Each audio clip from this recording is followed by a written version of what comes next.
नमस्कार सांग मैंने आपण मानु समस्त को मो स्टोरी चैनल स्वागत। चलतु कहानी शुणा।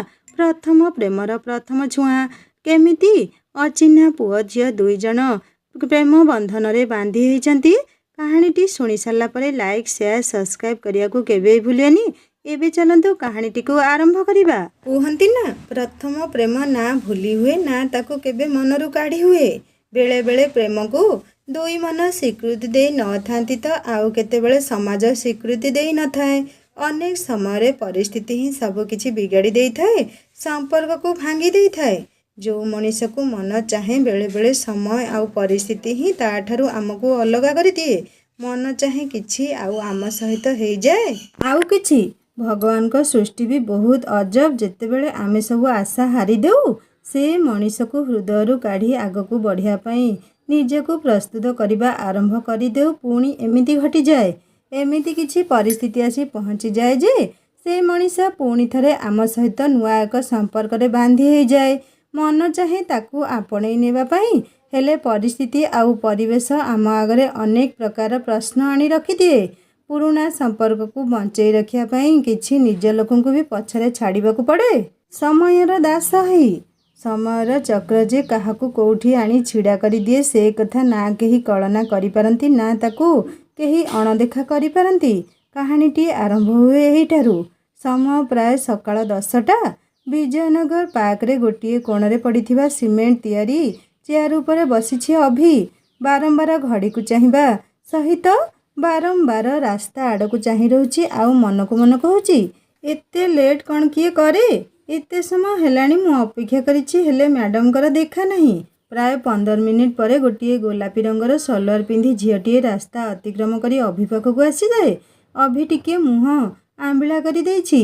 झीटी अभि को आसी कोले नहीं कहिछि सरी बाबा सरी टिके लेट हो गला। अभि गला टिके समय देख अध घंटा हला आसी मु अपेक्षा करिछि। छाड़ तुमको तो टिके डेरी होइछि बोली लागुछि। शिवानी सेही झीटीर ना।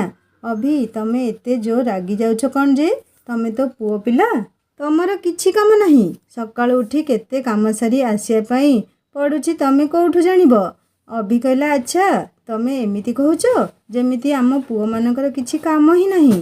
शिवानी कहला जदि किछि काम थांता ताहले तमे एमिति रागु न थांत। अभि कहला अच्छा भल कथा आउ डेरी रे तमे आसीबो आउ मु रागीली बोली तमे मुह फुलेई छालणी।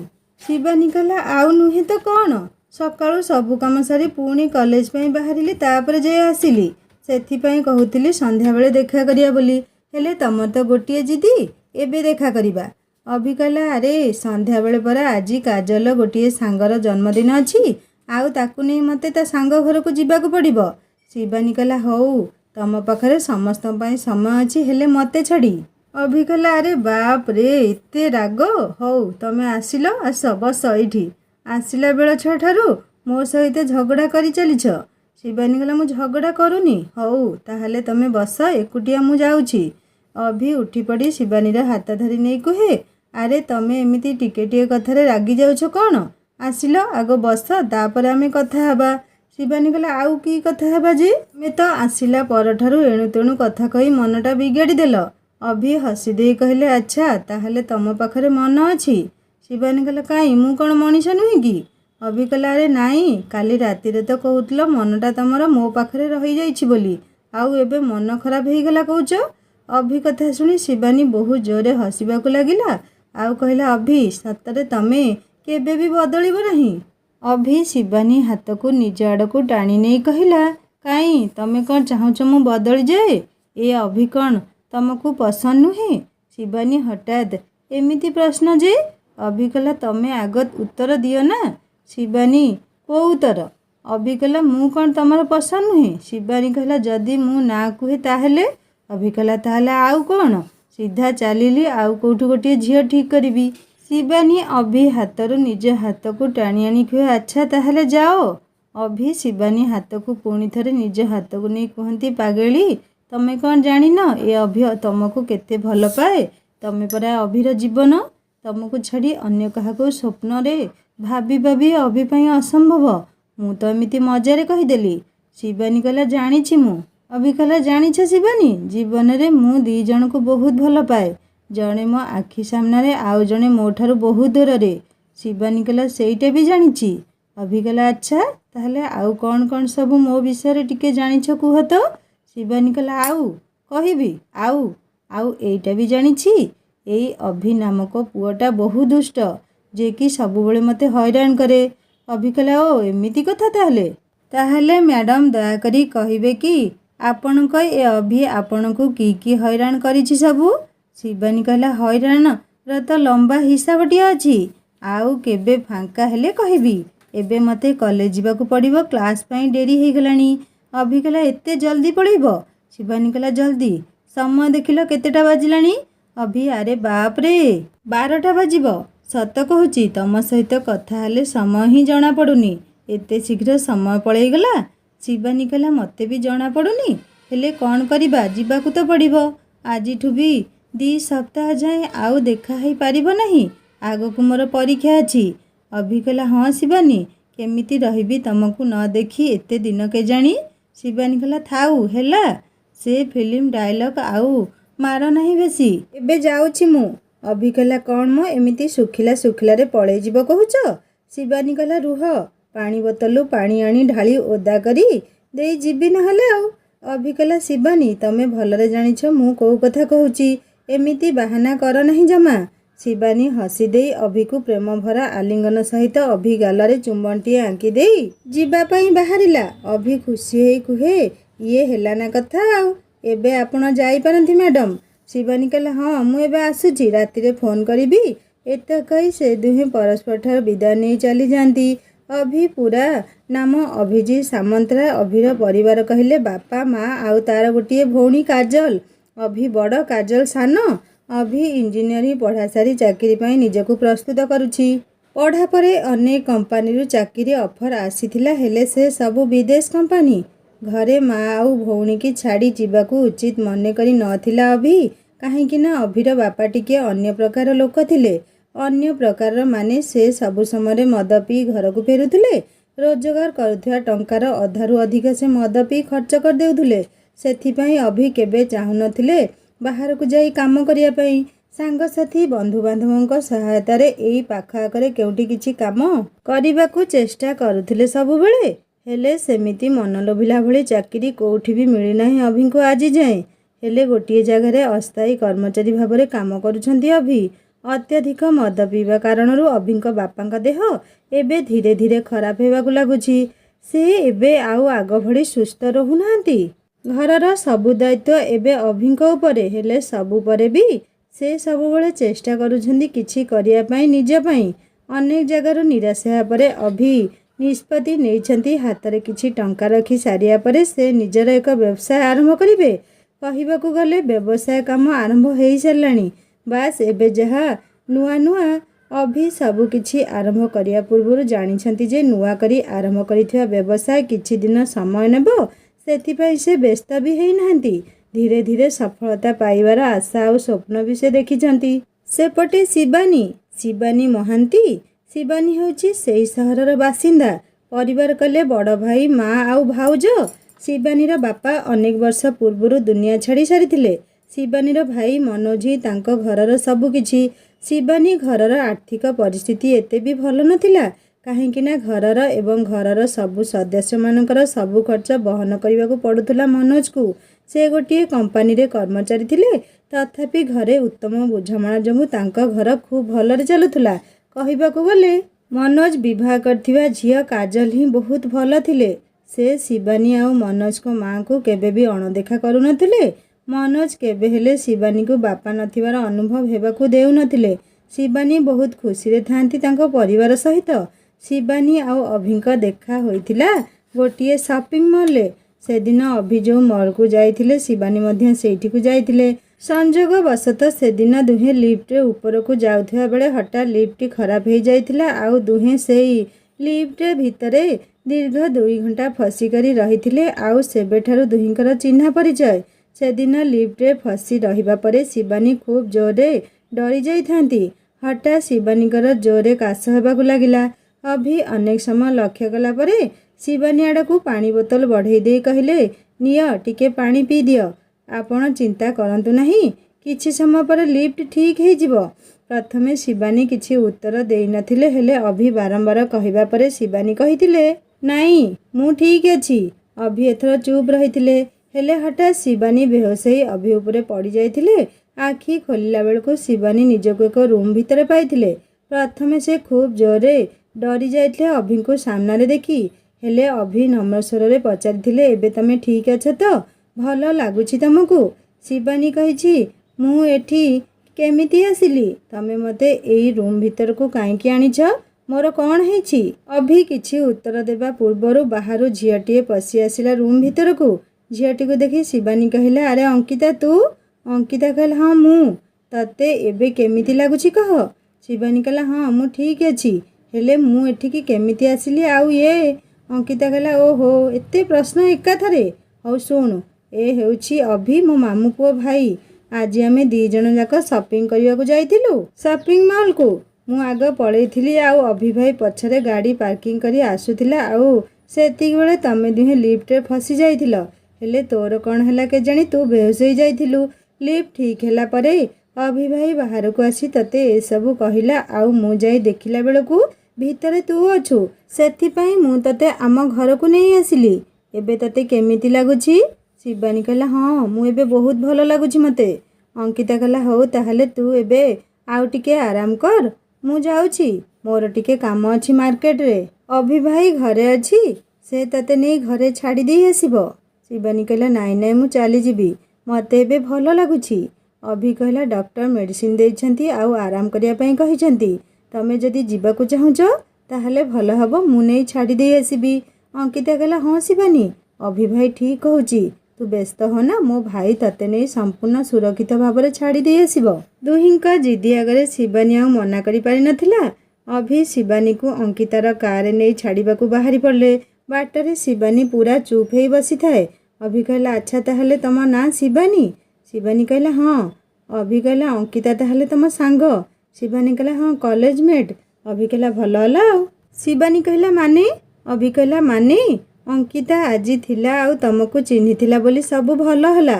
ଶିବାନୀ କହିଲା, ହଁ ଅଙ୍କିତା ସହିତ ତମକୁ ବି ବହୁତ ବହୁତ ଧନ୍ୟବାଦ। ବାସ୍ ଏତିକି କଥା ଭିତରେ ଶିବାନୀର ଘର ଆସିଯାଇଛି ଆଉ ଅଭି ତାକୁ ଛାଡ଼ି ଫେରି ଯାଇଛନ୍ତି। ଅଭି ସିନା ନିଜେ ଘରକୁ ଫେରି ଯାଇଛନ୍ତି, ହେଲେ ତାଙ୍କ ମନଟା ଯେମିତି ଅଟକି ଯାଇଥିଲା ଶିବାନୀ ପାଖରେ। ଶିବାନୀର ସେ ନିରୀହ ଚେହେରା ଅଭିଙ୍କୁ ଯେମିତି ପ୍ରେମର ପହିଲି ସିଡ଼ିରେ ପାଦ ରଖିବାକୁ ବାଧ୍ୟ କରିଥିଲା। ହେଲେ ଶିବାନୀ ମନରେ ସେଦିନ ଅଭିଙ୍କୁ ନେଇ କୌଣସି ଭାବନା ଆସିନଥିଲା। କହିବାକୁ ଗଲେ ସେ ଭଲ ଭାବରେ ଅଭିଙ୍କ ଚେହେରାକୁ ଚାହିଁ ବି ନଥିଲା। ୟା ଭିତରେ କିଛି ଦିନ ବିତି ଯାଇଥିଲା। ସେଦିନ ଅଭି ପୁଣି ଥରେ ଆସିଥାଏ ଅଙ୍କିତା ଘରକୁ। ସହଜତଃ ଅଭିର ହୃଦୟ ସବୁବେଳେ ଶିବାନୀକୁ ମନ ଭିତରକୁ ଟାଣି ଆଣୁଥାଏ। ଅଭି ସେଦିନ କଥା ଛଳରେ ଅଙ୍କିତାକୁ ଶିବାନୀ କଥା ପଚାରିଥିଲା। ଅଙ୍କିତାର ଉତ୍ତର ଥିଲା, ଆରେ ବାଃ ଅଭି ଭାଇ, କ'ଣ ଲିଫ୍ଟ ଭିତରେ ପ୍ରେମ ହୋଇଗଲା, ସେ ବି ପ୍ରଥମ ଦେଖାରେ?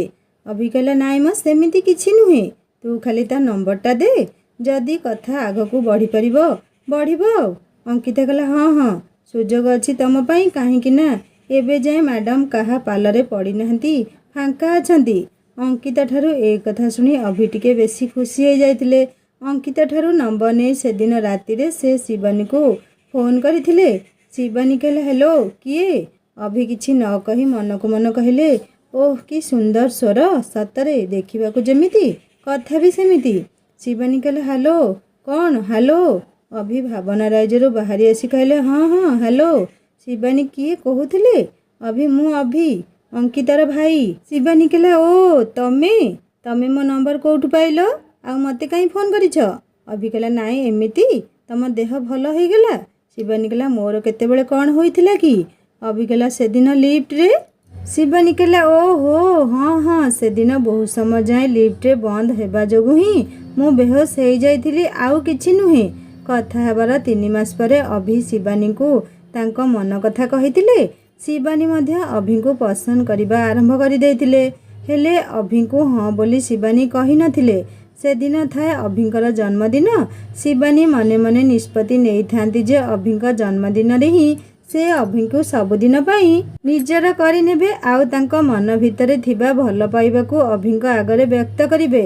अभि ମଧ୍ୟ खूब खुशी थांती शुणिकी जे शिवानी तांको कौनसी एक सरप्राइज देवाकू जाउछंती। अभि अनुमान करी सारिथिले जे शिवानी तांको पसंद करुछंती बोली। से दिन अभिंक जन्मदिन थाए। शिवानी को किंतु राति सारा निद हेउ न थाए। से दिन सकाळु शीघ्र उठी सबु काम सारी जलखिया करुथांती। पाखरे थांती भाई मनोज। एमिति कथा हेबा भितरे मनोज तांको मां को कहिले, जानिछु मां, मो सांग देवार भौणी विष पी देइछि, आउ 3 दिन हला मेडिकल ले पड़िछि। मां कहले काई, देवा परिवार रे तो समस्ते भारी भलो, से झियो एमिति काहे की गला। मनोज कहले कौन आउ मां हेबो, से झियो गोटिए पुओ को भल पाउथला। से पुओ कुआडे बहुत दिन या सहित संपर्क रे रहिला, आउ एबे बाहागर कथा पड़िला बेलकू मना करी देउछि। कहूची कौन ना ता घर लोक राजी हेबे नाही। माँ कहले आजिका जुग जहा हेलाणी, ए पुओ झियो को आउ संभाली हेउनी। किए कहा सहित जाउछि भारी घर छाड़ी तो, आउ किए कहा पई विष पी आत्महत्या करुछि, आउ किए पुणी नदी को भी डेई पड़ुछि। पिला माने बुझी पारु नाहांती एसबु भल पाइबा प्रेम एसबु केवल पिलालियामी। मनोज कहले देवा भारी मन दुख करुछि, तांका घरे रोषेई बास बंद। माँ कहले तू जाई टिके बुली दे आसे देवा पाखरु, ताकू टिके सांत्वना दे, आमे बा आउ कौन करि परिबा, जहा से झियो भाग्य थिबो। मनोज कहले हाँ माँ, एठी काहाकू भी निजर भावी विश्वास करिया कथा नुहे, समस्ते दिने ना दिने धोखा देबे। मनोज को कथा शुणी हठात शिवानी मुहरु बाहरी आसिला, भाई सबु पुओ कौन एमिति, समस्ते एमिति करंती। मनोज कहले देखे माँ, आजिका दुनिया जहा कहूची एमिति गोलक धंदारे पशिबा जमा भी ठीक नुहे। हाँ सबु पुओ समान हेई न थांती, हेले को पुओ जे एमिति न करिबो तार ग्यारंटी काहा पाखरे अछि। कोटिए रे गोटिए थांती जे निजर प्रतिश्रुति रक्षा करंती, निज भल पाइबा पई दुनिया सहित भी लड़ी जांती, हेले एमिति पिला पाइबा भाग्य रे थिले मिले। माँ कहिले हाँ रे माँ, भाई ठीक कहूची, मु जानिछि तू केबे एमिति भूल करिबु नाही, हेले तथापि माँ मन कहि देउछि एमिति किछि भूल करिया पूर्वरु आम कथा चिंता करिबु। जदि तू किछि भूल करि बसु ताहले आमे समस्ते मरि जिबु। बापा चलीगला परे तो भाई घर को केमिति संभाली रखिछि, आउ ता सहित तोर सबु दायित्व नेउछि, से कथा तो मते कहिबाकू पड़िबो नाही। एतिकी मने रखिबु जेमिति तो भाईर सम्मान आउ इज्जत उपरे किछि भी आँच न आसे। मोर तो बयस हेलाणी, केतेबेले कौन किए जाने, तो भाई तो पाई सब किछि, तो सबु सुविधा असुविधा आउ सुख दुखरे तो भाई जाई तो पाखरे छिड़ा हेबो।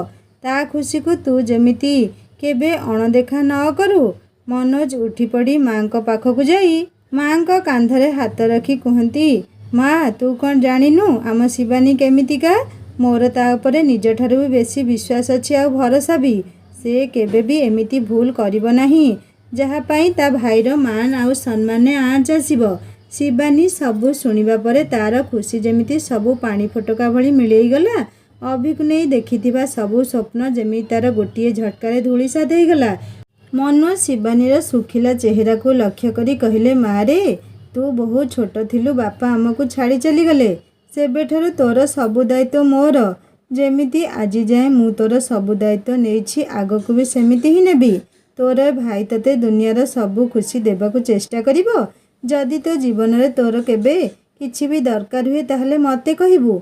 जदि तो जीवन रे केही भी पुओ आसंती ताहले किछि भी चिंता करिया पूर्वरु मते कहिबू, नहेले तो भाउजकू। जदि पिला भल होइते आउ सबु किछि ठीक रुहे ताहले मु निश्चय चिंता करिबी। हेले तू जहा भी कर आग प्रथमे मते सबु जणेइबू। शिवानी किछि न कही मनोज को आड़को चाही हसी दिए। मनोज घर चली जा परे शिवानी जेतेबेले निज रूम को आसे आउ निजको आईना आगरे देखे, काहेकि केजानी ताकू भारी दोषी दोषी अनुभव हुए। शिवानी निजको निजे कुहे, सतरे मु आजी केड़े बड़ भूल करिबाकू जाउथुली। बापा चलीगला परे भाई केते कष्ट करी मते बड़ करिसंती। मोर सबु भलमंद सुविधा असुविधा को केते भल भाबरे बुझी आसिसंती। निजे पाठ पढ़िले नहीं, हेले मते दिअखर पाठ पढ़े मनीष करेले, आउ ता बदल रे से जदि चाहुचंती मु सेमिति किछि भूल न करे ताहले मु करिबी नहीं, केबे भी नुहे। मो पाई मो भाई आउ मो परिवारर खुशी सबुठु आगरे। एमितिरे भी अभिंकु मु आजि जाए मो मन कथा कहि पारि नहीं। आउ जदि तांक ठारू मु एबे ठु दूरेई जाए ତାହେଲେ ସେ ଜୀବନରେ ଆଗକୁ ବଢ଼ିପାରିବେ।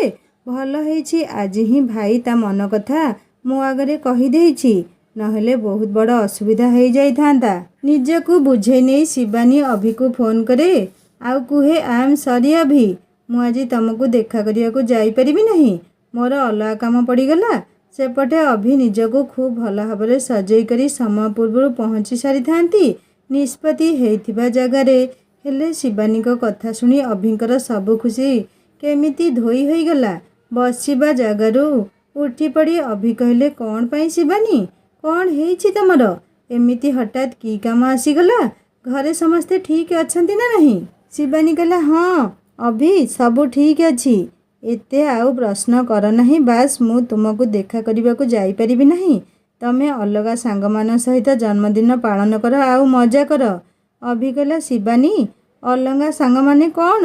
ତମେ ଏମିତି କ'ଣ କଥା କହୁଛ ଯେ? ସମସ୍ତେ ଆଉ ତମେ କ'ଣ ସମାନ? ଶିବାନୀ କହିଲା, କାହିଁକି ନୁହେଁ ଅଭି, ସମସ୍ତଙ୍କ ଭଳି ମୁଁ ବି ତମର ଜଣେ ସାଙ୍ଗ। ଅଭି କହିଲା, କ'ଣ କହିଲ ଶିବାନୀ? ସାଙ୍ଗ? ସତ କହିଲ ଶିବାନୀ, ତମେ ଏମିତି କ'ଣ ପାଇଁ କହୁଛ ମୋ ସହିତ? ଶିବାନୀ କହିଲା, ଦେଖ ଅଭି, ନା ମୁଁ ଆଗରୁ କିଛି କରିଥିଲି ନା ଏବେ କିଛି କରୁଛି। ମୁଁ ତ କିଛି ଭୁଲ କହିନି। ଆମେ ବାସ୍ କେବଳ ଗୋଟିଏ ସାଙ୍ଗ। ଅଭି କହିଲା, ତମେ ଭଲ ଭାବରେ ଜାଣିଛ ଶିବାନୀ ମୁଁ ତମକୁ ନେଇ କ'ଣ ଭାବେ ଆଉ ତମ ପାଇଁ ମୋ ମନରେ କ'ଣ ଅଛି। ଶିବାନୀ କହିଲା, ଥାଇପାରେ ତମ ମନରେ, ହେଲେ ମୋ ମନରେ ତମକୁ ନେଇ କିଛି ବି ନାହିଁ, କିଛି ବି ନୁହେଁ। ଅଭି ଏଥର ଟିକେ ନମ୍ର ଗଳାରେ କହିଲେ, ଶିବାନୀ ମୋ କଥା ଶୁଣ, ତମେ ଯଦି କିଛି କଥା ପାଇଁ ରାଗିଛ କି ଘରେ କିଛି ଅସୁବିଧା ହେଇଛି ତାହେଲେ ଆମେ ପରେ ଏ ବିଷୟରେ ଆଲୋଚନା କରିବା। ହେଲେ ତମେ ପ୍ଲିଜ୍ ଏମିତି ମୋ ହୃଦୟ ଭାଙ୍ଗ ନାହିଁ, ପ୍ଲିଜ୍ ଶିବାନୀ, ପ୍ଲିଜ୍। ଶିବାନୀ କହିଲା, ତମ ହୃଦୟ ନ ଭାଙ୍ଗୁ, ସେଇଥିପାଇଁ ତ ଏସବୁ କରିବାକୁ ବାଧ୍ୟ ହେଉଛି ମୁଁ। ଅଭି କହିଲେ, କ'ଣ କହିଲ ଶିବାନୀ? ଶିବାନୀ କହିଲା, କିଛି ନୁହେଁ ଅଭି, ଭଲ ହେବ ଆଜି ପରଠାରୁ ଆମେ ଆଉ କଥା ନ ହେବା କି ତମେ ଆଉ କେବେ ବି ମୋତେ ଫୋନ୍ କରିବା ପାଇଁ ଚେଷ୍ଟା ବି କରିବ ନାହିଁ। ଅଭି ଆଉ କିଛି କହିବା ପୂର୍ବରୁ ଶିବାନୀ ଫୋନ୍ ରଖି ଫୋନ୍କୁ ସୁଇଚ୍ ଅଫ୍ କରିଦିଏ। ତାପରେ ଅଭି ଅନେକ ଥର ଫୋନ୍ କରିବା ପାଇଁ ଚେଷ୍ଟା କରନ୍ତି, ହେଲେ ଫୋନ୍ ହିଁ ଲାଗେ ନାହିଁ। ଅଭିର ହୃଦୟ ଭିତରେ ଯେମିତି ଭୂକମ୍ପ ସୃଷ୍ଟି ହେଉଥାଏ।